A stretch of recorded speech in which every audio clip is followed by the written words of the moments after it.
Hello everybody, and welcome to this special edition of Pulpit of the Last Days. Now, in our previous video, we mentioned that several of the events in Matthew's Gospel between chapters 8 and 13 are out of their proper chronological sequence. Now, this is actually a very interesting topic, so I thought we might take a few extra minutes to discuss it. Now, if you'll look over my left shoulder, you'll see a poster for a currently unpublished manuscript that I've been working on for more than 40 years. One of the things it does is that it harmonizes the four Gospels into a single account in proper chronological order using Luke's chronology as its guide. That's because Luke claims to have written in chronological order. Luke opens his Gospel by saying, "It seemed fitting for me as well, having investigated everything carefully from the beginning, to write it out for you in consecutive order, most excellent Theophilus." Mark and John's Gospels follow along happily with Luke's chronology, as does Matthew, except between those 6 chapters. So why are those chapters out of sequence?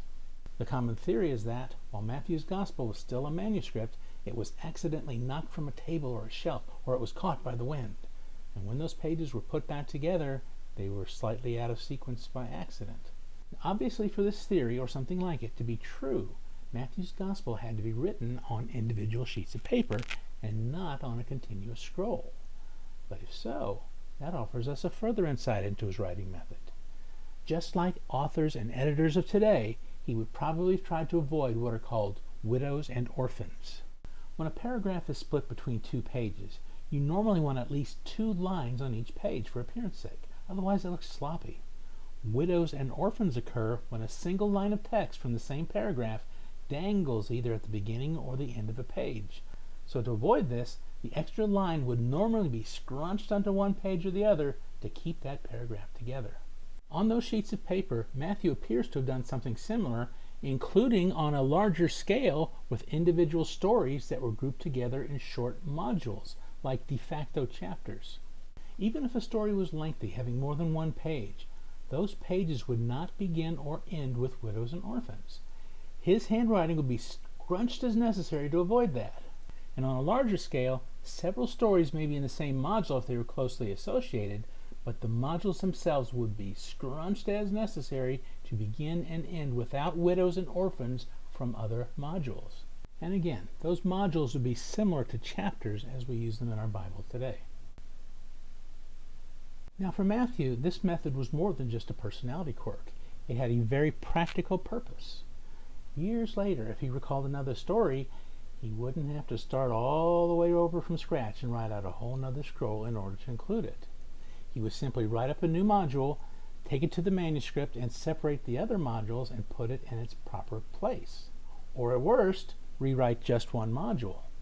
Also, if someone wanted to examine one of the stories from one of his modules, he could loan them just that one module. Because sometimes when you loan something out, people mean well, but they never bring it back again. Now for Matthew, this manuscript was probably a lifelong task, always flexible in case he remembered something more at a later time. But when he passed away, that left the manuscript in an unfinished state. The disciples who had followed Matthew in his lifetime became heirs to his work. Now they could read the manuscript at length and even start making copies. But when they read it, they came across 2 big puzzles.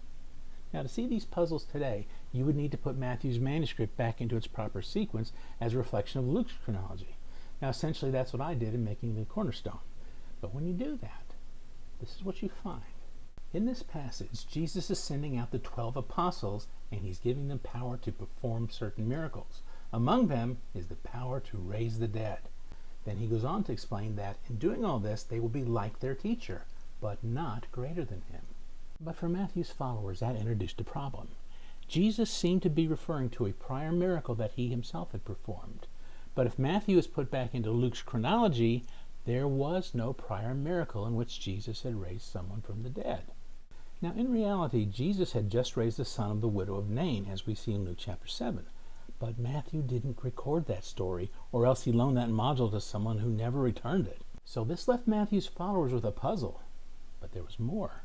In this passage, Jesus is responding to the emissaries of John the Baptist.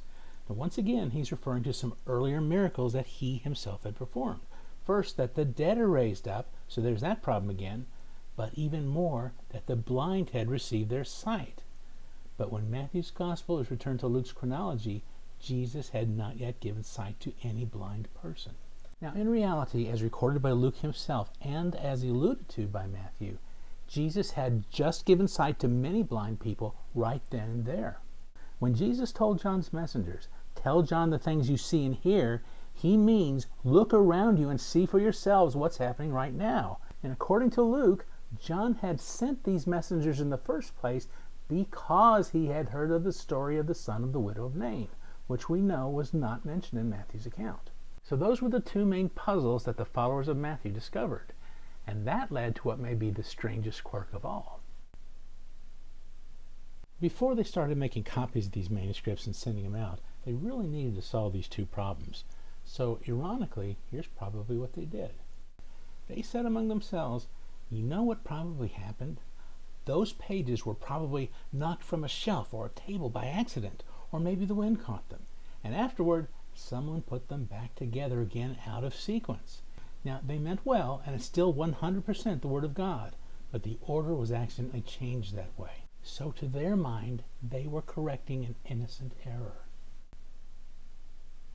Now, if you'll study this out in depth, you get a pretty good idea of where each of Matthew's modules start and stop. And this is what you'll find. Those two references about raising the dead are found in Matthew's chapter 10 and 11. Now, apparently they thought the miracle being referred to was the time in which Jesus had raised Jairus' daughter from the dead. Now, chronologically speaking, this story would have appeared between Matthew chapter 13 and 14.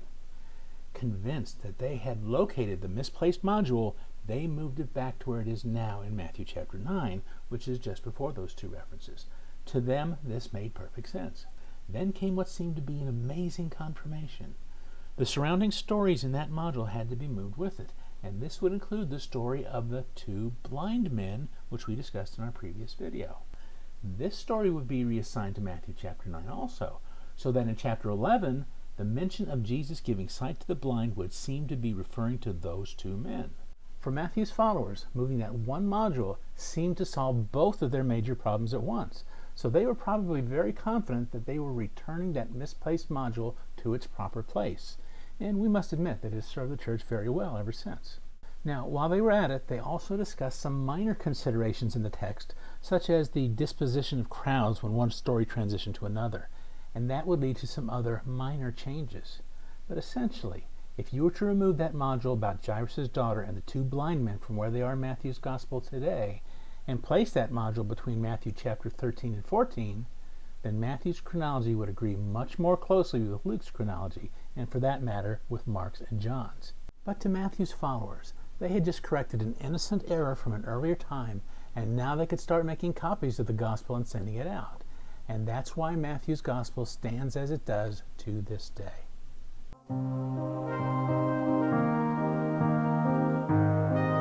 I hope you enjoyed this video from Pulpit of the Last Days, short essays about the end-time church as foretold in the New Testament. If you did enjoy it, please go ahead and click on that thumbs up button.